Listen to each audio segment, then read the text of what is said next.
सेवा भारती कोटा का एक दिवसीय कार्यकर्ता प्रशिक्षण शिविर का आयोजन आज 24 मई को किया गया। सेवा भारती चित्तौड़ प्रांत संगठन मंत्री गोविंद शाह व सेवा भारती समिति कोटा अध्यक्ष मधुसूदन गुप्ता एवं श्रीमती करुणा शर्मा प्रांत उपाध्यक्ष द्वारा दीप प्रज्वलित कर कार्यक्रम का शुभारंभ किया गया। प्रांत संगठन मंत्री गोविंद शाह ने कहा कि सेवा भारती समाज के अंतिम छोर पर स्थित हमारे वंचित और दलित वर्ग को संस्कार के साथ आत्मनिर्भर और राष्ट्रीयता की भावना से प्रेरित होकर राष्ट्र के लिए समर्पित बनाने का उद्देश्य के साथ काम कर रहा है। इकट्ठा तो नहीं हुआ। वो पूछेंगे सेवाकार नहीं चलते, नहीं सेवाकार चलते हैं, लोग नहीं आते, नहीं बहुत सारे लोग आते हैं, तो कितने जुड़े, नहीं जुड़े उड़े नहीं है, लोग आते हैं सेवा कार्य चलते, कुछ जुड़ा आपसे ना, जुड़े नहीं है, क्या नहीं चला रहे।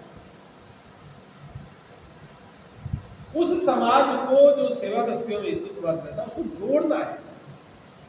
वो हमसे कितना जुड़ा, सेवा भारती से कितना जुड़ा, वो भी तो सेवा कार्य करे हमसे जुड़ने के बाद। अगर वो जुड़ नहीं रहा, वो कोई सेवा कार्य कर नहीं रहा, तो हमसे कोई नहीं जुड़ा इसका। तो फिर इतने सालों से हम क्या कर रहे हैं? ये है उसके पीछे है ये सेवी तरह सेवक, ये है ना, ये थोड़ा जटिल शब्द है, ये शब्द समझ में भी नहीं आएगा।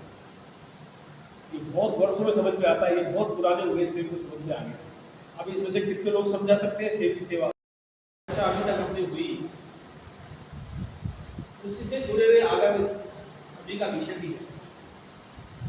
एक विषय तो है कि अपने जो ये बाल संस्कार केंद्र चलते हैं, इन बाल संस्कार केंद्रों में 3वीं से 8वीं के बालक बालिकाएं आते हैं। उन बालक बालिकाओं में से हमको होनहार जो विद्यार्थी हैं, ऐसे बालकों का चयन करना। सेवा भारती के द्वारा छात्रावास भी चलते हैं।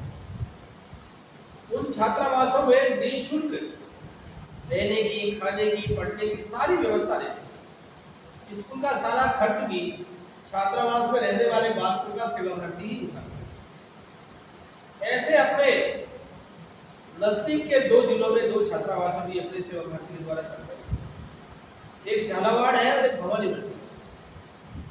झालावाड़ वाले छात्रावास में तो सीटें पूरी हो गई, और भवानी मंडी वाले में अभी जगह है। अगले साल तक अपना भीलवाड़ा का भी एक छात्रावास है, वो प्रारंभ हो गया। वो बड़ा छात्रावास बन रहा है, वहाँ 50 बालकों की रहने की व्यवस्था रहेगी। अरुणाचल, मेघालय, मिजोरम, त्रिपुरा, आसाम,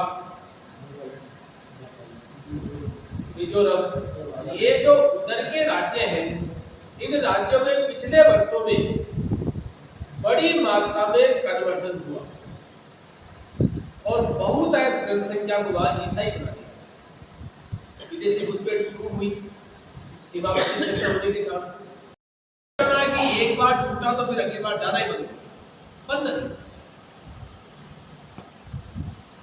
तो एक बार तय कर लो, समय तय कर लो, बस्ती में स्थान तय कर लो और सूची बना। ये बहुत आवश्यक है और ये पुरुष कार्यकर्ता नहीं कर सकते, ये वातावरण नहीं कर सकते। इसलिए ये तो आपके खाते का ही विषय है, तो आप सब लोग हैं वो इसको करें।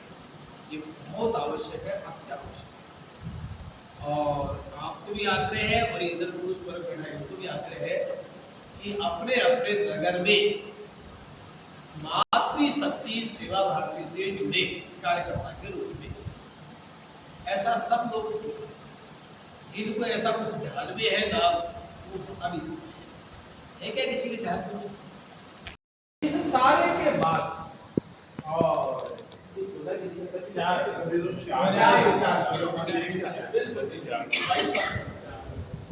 तो उस समय इस घटना के बाद वहां के लाखों विद्यार्थियों को चयन करके देश के अलग अलग हिस्सों में आज कोई लगभग